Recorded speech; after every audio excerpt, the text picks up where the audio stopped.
Hi there. I thought we should go over the World Championship Game 6. This was a magnificent game, a huge, fantastic masterpiece of a fight in many respects. And it actually draws my attention to Magnus Carlsen being a kind of logical heir to Emanuel Lasker. So Emanuel Lasker had the longest reign as world champion and thought of chess as a fight. So he thought it was of utmost importance, if chess is treated as a fight, to know the strengths and weaknesses of the opponent. And one of Lasker's quotations, which may ring true to you throughout this game, is, "I keep on fighting as long as my opponent can make a mistake." So with that quotation in mind, let's look at this game. Magnus Carlsen was white against Ian Nepomniachtchi. So d4 was played, knight f6, knight f3, d5, a very solid opening. And Lasker was also a fan of playing openings which weren't mainstream, but which gave fighting chances. So here we have a double fianchetto. There was a crucial World Championship match between Kasparov playing white and Karpov, the final game of World Championship, where a double fianchetto symbolised wanting to play for a win with minimal risk. And so would that be the case here? Is this an indicator that this is going to be a grind game? So c5 was played, d takes, bishop takes c5. So when I say a grind game, a long, grueling sort of game. We have c4, d takes c4. Now, this is not the sort of opening you tend to memorize. It's not that sharp. But another amazing, Lasker quotation is, education in chess has to be an education in independent thinking and judging. Chess must not be memorized. So even though it's not a kind of memorized path, it's an interesting path. It looks fairly offbeat, although it is possible they have prepared this position as well. But it is more of a quiet Catalan style opening. We see b5, knight ce5, knight b4. The queen parks herself in the fianchetto position instead of the bishop. Bishop b7, a3, knight c6, and the knight centralizes back on d3. Bishop b6, bishop g5, rook fd8, and now bishop takes f6. This creates imbalance. This is the kind of move which Lasker enjoyed, creating those differences in positions, extreme imbalances sometimes as well. This is interesting. Giving up the bishop for the knight at least creates an imbalance in terms of the material. And it's with those differences that make chess very, very exciting. How do you prove that your difference, your imbalance, is better than the opponent's imbalance? And here, actually, black keeps the complexity on by g takes. If black really wanted to draw, perhaps queen takes f6 is the way to do this. And this should be even in theory, but there are still fighting chances. There is an imbalance installed in the position. Black has that bishop pair. Black would try and like to prove this bishop pair is strong, especially the dark square bishop without a counterpart is the extreme imbalance here. But we have a similar, we not quite similar, but the queen's on. Perhaps this is the idea that the queen could help this particular imbalance later to cause dangers, more dangers than if the queens were off the board. So we have rook ac1, knight d4. Knight takes, bishop takes d4, and the queen parks on a2 now, so this is curious. So bishop takes g2 gives, gets rid of that bishop pair. Sometimes the bishop pair can look after each other. And white's king safety in this particular scenario isn't really an issue. It's not really a weakness if it's not exploitable. There are other situations this would be perhaps a grave danger to the king, but not so much here. So we have queen b7 check, king g1, queen e4, queen c2, a5. And it looks as though black is dissuaded, in theory, from playing a move like rook c8, because generally taking off two rooks for a queen is a good deal. It's a good thing to do. We have rook fd1, king g7, rook d2, rook ac8 is actually played. So another interesting imbalance in material is being generated here. So we're getting a nice collection of differences to celebrate for both sides to try and prove. b4 would have been less controversial. Sticking with the one imbalance in the position, the knight versus bishop, this situation, for example, looks fairly even. And black, by playing a move like this, might be trying to highlight dark square weaknesses later by chipping away at this pawn chain. It should be even overall, and there's a possibility of maybe one day using the h file on the good day. If this rook moves here, rook h8. So that's another way of playing it. So this is quite a committal part of the game at move 25. We see, in fact, Magnus taking that.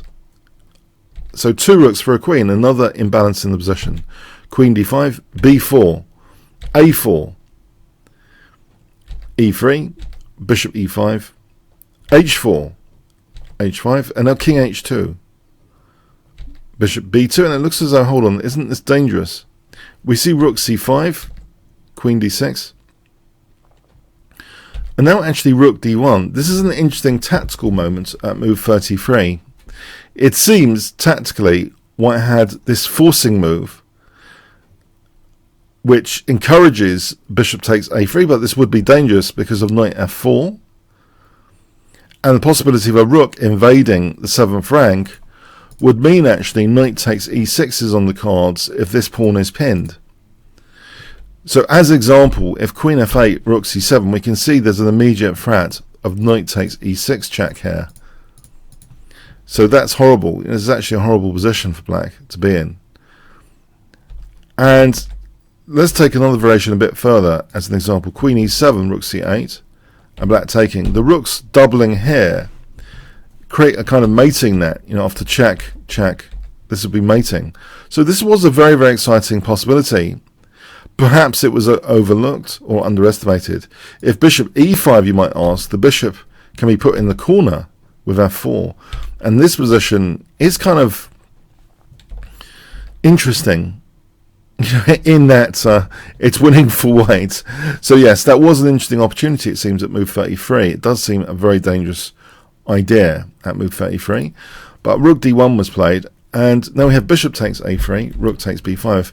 So Nimzovich would call this an exchange of prisoners, a kind of weakness for a weakness, and it provides maybe a relief that the game is not about nannying weaknesses, looking after weaknesses kind of tediously. Black for the moment has, in theory, a passed pawn here. So we have queen d7, rook c5, e5. If bishop takes b4, you might ask, it seems this kind of position, white can tactically play knight e5 for knight c6 and, centralize the knight, and this should lead to an equality. There's no easy way for black to prove a win here. It's going to lead to a drawn position, it seems. So e5 is played, rook c2, queen d5, rook d to d2, and we have a bit of high-level shuffling, as I call it, in those very, very long T-set games, which many people do not cover because they are excruciatingly long.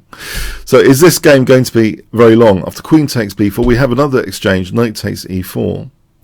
So the queen doesn't really want to let the bishop go with queen takes e4. So we see queen b3, rook ac2, bishop f8, knight c5, queen b5, knight d3, a3, and now knight f4. And this actually to me looks very aesthetically pleasing. Nimzovich would be proud in a way. It's a knight in front of double pawns, distantly in front, not immediately in front, but it's still cute, this knight, in my view. We see queen a5, rook a2, blockading, bishop b4. So blockading is another major Nimzovich contribution to chess. Blockading pawns, the passed pawn is a prisoner to be kept under lock and key. Active surveillance is not enough. Nimzovich talked about passed pawns as though they were criminals to be kept under lock and key. Because yes, you don't want them breaking free. Rook d3 is played, king h6, rook d1, queen a4. So some shuffling here. Shuffling, and the knight re-centralizes there. And here, after king h7, king h2, this is a tempting move, a bit of a naughty tempting move, because it's kind of going into a self-pin to sort of try and get a kind of weakness of the last move. Going into that self-pin does actually tempt queen e4, and you see this is a neglect of a3 for, the trade-off here. to get the advantage of queen takes h4. But it is technically a weakness of the last move and was unnecessary. White is currently in kind of an optimal position here. Instead of queen e4, if king h6, this position, what is black doing? Or rather, what is white doing? This pawn is locking down the rooks. There shouldn't really be an issue here.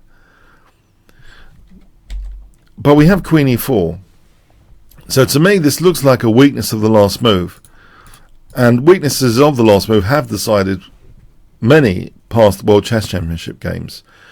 So there's an energy. It's like going to throw a punch, but you leave something exposed. It's seen in all fighting forms of, martial arts. The weaknesses of certain things, actions. There's an energy transfer from somewhere to somewhere else, and it creates a weakness sometimes. And Lasker actually has a quotation which is interesting, which is kind of related. Loss generally occurs when a player overrates his advantage, his or her advantage, for other reasons, seeks to derive from a minute advantage a great return, such as a forced win. It's not exactly after a forced win here. Maybe it looks a little bit tempting to damage white's king, though. There is a temptation involved here to damage white's king with queen takes h4. But Magnus does take up the challenge with rook takes a3. So that passed pawn is removed for the h pawn. So queen takes h4, king g1. We have queen e4 now. Yes, black, if black takes, then black loses now the option. Black can't take because of, taking the queen. So if black takes on h4, the option is lost. And with white having the h pawn fixing h5, this is a dangerous position just to take the rook. It looks like white's position has got great career prospects to it. Like targeting h5 here, maybe maneuvering the knight to help the rook target h5, create a passed pawn. It's going to get nasty. It's like the position, you can see it can potentially evolve. So, yes, we have queen takes h4 instead. And now, the threat is, because of the unpinning, the threat is pawn takes queen. So the queen has to move. There's no time now for bishop takes rook. So queen e4, rook a4, bishop e5, knight e2, queen c2, rook 1 to a2, queen b3, king g2. So white is improving the position slightly. Some high-level shuffling, improving the position, reinforcing e3. That was under pressure. And now the rooks are improving themselves and organizing themselves to do various things. So here, there's a danger. Black is also trying to create some potential threats through batteries. That battery, the combination of forces on e1. So rook c1 defensive against e1 square. If e4, just to put something on the board here to highlight, check, taking, this should get, it's very unpleasant. It's lost for white. This coordination, you can see that this would be horrendous. That would be a nightmare scenario for white. So rook c1, patience, bishop b6, rook e5. Queen b3, rook e8, queen d5. And patience is afforded because, white does have the two rooks. There's a great game where Sultan Khan took down Capablanca through patience, but he basically had a fundamental material advantage, against the queen. It was a similar kind of situation with two rooks against the queen. So anyway, here it looks like high-level shuffling for a moment, and now taking on f5 finally. So an extra pawn, and these pawns are fragmented. Okay, we have queen d3, rook takes f7. What a fantastic shot. Rook takes f7. So instead of nannying e3, Magnus actually clears out this bishop once and for all as the partner in crime to the bishop with this move, rook takes f7. If Magnus had played rook g5 check and this kind of thing, offering the exchange, because this is tricky. How do you actually how does one actually defend e3 here? In fact, you know, if rook e5, bishop takes e3, and then queen takes b5, weakness of the last move, being compelled on the opponent, or here, f6, forking the rooks. So it's tricky. So this idea, it gets rid of, fundamentally, the cause of worries, this bishop being the partner, in nuisance at least, if not in crime, of the queen. So getting rid of that bishop. So we're at move 82 now. White's position, it seems, has potential career prospects, which might need to be pronounced a little bit. So first we get some high-level shuffling. And please excuse my laziness, but this is the kind of expression I would use for long, drawn-out T-set games. And people seem to enjoy that, abbreviating games, when you have such long games. Nowadays, when I look at master games, I like to look at the shorter ones, actually. The short and sweet, as they say. But yes, the abbreviation tool to say high-level shuffling is a powerful tool for game annotators, in my view. So high-level shuffling. So now we're going into, you know, rook d4. But chess is a fight. Magnus is trying to make the players tired. One of his strengths is physical fitness. So he is using kind of art of war principles as well, or you could say art of the fight principles, to know the strengths and weaknesses of yourself and the opponent, and the relative strengths and weaknesses. If you think you're slightly fitter, not thicker. If you think you're slightly fitter, then, you know, making the game last more. I know it's a horrible psychological thing to think. Do chess players really think like this? Perhaps, because Magnus may have highlighted in literally the press conference about making the players as exhausted as possible for the critical moment. You know, he's reserving the critical moment for both players being absolutely as exhausted as possible. Now here, on move 116, rook d3, I have to give you another Lascaux quotation. An advantage could consist of only in one single important advantage, but also in a multitude of insignificant advantages. Now here we have kind of got an advantage in that the queen is by herself, and there's like versus a team. So is this a metaphor for Nepo's team versus Magnus's team, which might be larger? Is it a metaphor here on the board? There is also career prospects, two connected passports together. They're not on different sides of the board. That is a small advantage in themselves. If these pawns were, you know, away from each other, they couldn't help and support each other. There's less reliance on the pieces, strain on the pieces to move them forward, so they can move forward together in cooperation. It seems a great team unit here. So that's an advantage in themselves, the pawns being together. So if these pawns, you know, start to get to the sixth rank, they're going to be in danger of either checkmating the opponent's, you know, king or queening. So let's see. The position is basically in evolution now phase, I would say, at move 117. This is the evolution phase where white can actually stretch the advantage out, push these pawns eventually with each push. But Magnus is taking his time for a single pawn push. So now, the single pawn push at move 129. Everything's protecting each other. That's prophylaxis, prevention, Tigran Petrosian. You know, you don't want issues. You handle issues in advance through preventing that class of issue. Having your pieces protecting each other, you know, there's not going to be silly ways of losing the rook. The knight's going to be holding the rook. You know that in advance of any threats. You want to take out the latent threats. You want to take out the latent risks in advance as much as possible. So queen e6, king h4, check, knight h5. And now a neat trick, e6. You might think, how is this possible?